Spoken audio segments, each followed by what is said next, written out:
and welcome to this special edition of Global Insights on China's economy, a series of high-end interviews with movers and shakers, economists, and industry watchers. I'm Xu Qinduo in Beijing. Our guest today is Jens Eskelund, President of the EU Chamber of Commerce in China, here to share with us the EU business perceptions of the Chinese economy. Jens Eskelund is President of the European Union Chamber of Commerce in China and also serves as the Chief Representative in the Greater China Area and Northeast Asia for Maersk, a top shipping container company. He has lived and worked in China since 1998. He is fluent in Chinese and has deep insights into the country. With over 20 years of experience, Jens has witnessed China's transformations firsthand. As a leading voice for over 1,700 EU member companies, he consistently advocates for building mutual trust and increasing understanding between China and Europe to create more opportunities. Welcome, Jens. We have seen the Chinese government rolling out a slew of policies to help grow the economy. What impressed you the most? How do you look at the policies? I think a lot of the things that have happened were timely and necessary in order to bring stability to the system and rebuild confidence in the future prospect of the economy. What we have seen primarily have been efforts so far to alleviate local government debt. We have seen support for financial institutions, and we have seen support for developers so that they can finish these apartments that people have already paid for. So a lot of initiatives really geared towards creating a stable foundation, creating stability in the system, and that's very, very positive. We'll speak of this transformation of the economic growth model, from relying on investment, export, property sector to now China is moving obviously to, using this catchphrase as a new productive force with a focus on science and technology, upgrading of the traditional industries. How do you look at the efforts? I've been in China since 1998, and I can see sort of the composition of China's manufacturing, the composition of China's foreign trade has changed dramatically. And I think China has made a very conscious effort to climb the value ladder and creating ever more sophisticated products. So I think, in many ways, high quality productive forces are already here. When you look at, for example, what's happening with EV, with batteries, with green tech, and many other sectors where China is really at the forefront today. I think that, of course, creates some issues from Europe, because a lot of these are sectors now where Europe and China will be competing head to head, because these are areas where Europe traditionally has been strong and where China is emerging as a very significant contender. That was not the case 10 years ago, because China and Europe are not competing in these same areas, but that you're beginning to see now. And that's where I think that there actually is a potential for an increase in tension unless Europe and China find a way to begin to talk about these things. Mm-hmm. Well, consumption, of course, like a service industry, sort of related. Some say it's really about the confidence. Do you think it's about the confidence to spend, or the lack of confidence? Somehow people prepare for long haul. They tend to be more thrifty. In a sense, what can the government do? I think, it's a natural reaction when you find yourself in a situation that many Chinese find themselves in right now. About 60-70% of household wealth in China is tied up in real estate. And when there's doubt where sort of the future value of that asset is going, the natural inclination will be to save and to wait and see. The thing is, the money is actually there. I mean, the Chinese people have never saved more money than they do right now. But it's just sort of the willingness to go out and spend some of these savings that is not there.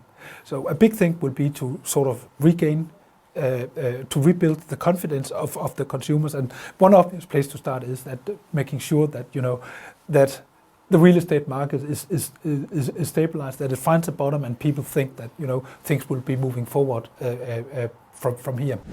China has removed all market access restrictions for foreign investors in the manufacturing sector, a landmark move made by the world's second largest economy as it opens its doors even wider. The latest version of the National Negative List for Foreign Investment took effect on November 1st, scrapping the 2 remaining manufacturing-related items on the previous list.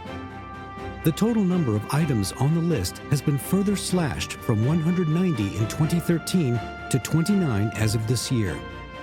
For China, the manufacturing industry is the earliest sector to open up to foreign investors, and it is also the most competitive, with a high level of integration with the global industrial division of labor.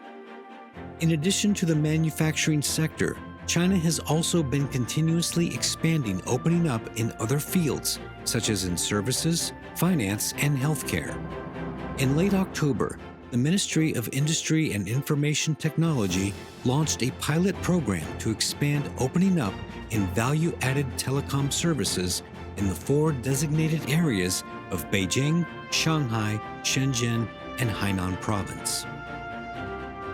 According to China's State Administration of Foreign Exchange, as of April 2023, the profit rate of FDI in China over the previous 5 years was 9.1%, higher than that in the US, the EU, and other emerging economies, including India, Brazil, and South Africa. How do you look at those efforts? Yeah, I think what China has been very good at through these efforts is to create a convincing case for foreign companies to move their manufacturing to China, to vertically integrate their value chains in China.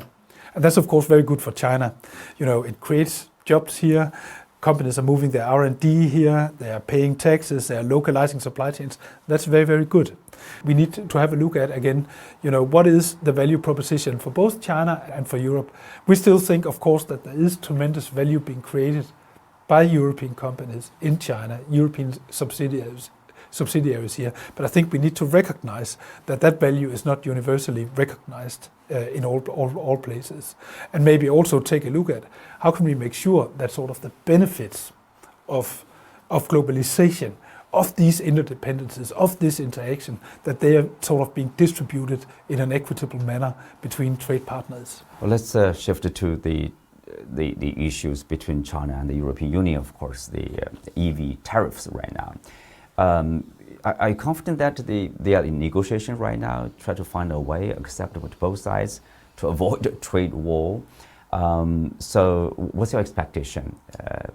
Can they find a proper problem? People would say they have to find a proper solution to that, right?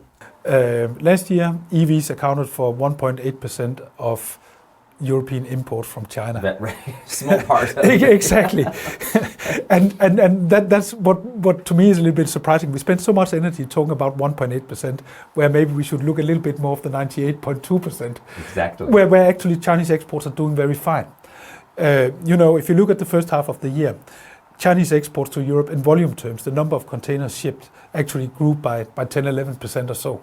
With the exception of North America, we're actually seeing China taking market share in all other markets in terms of its exports. So China is doing fantastically well. Now our expectation is that global growth in container volumes will grow around maybe 7% this year. And 6% of these 7% is due to growth out of China. So growing 6-7% is twice as fast as global economic growth. So, I mean, deglobalization, onshoring, friendshoring, nearshoring, we don't really see it in the figures. Maybe we see a fragmentation and we see sort of a regrouping of trade patterns, but really in this particular year, 2024, we have seen a quite strong trade performance.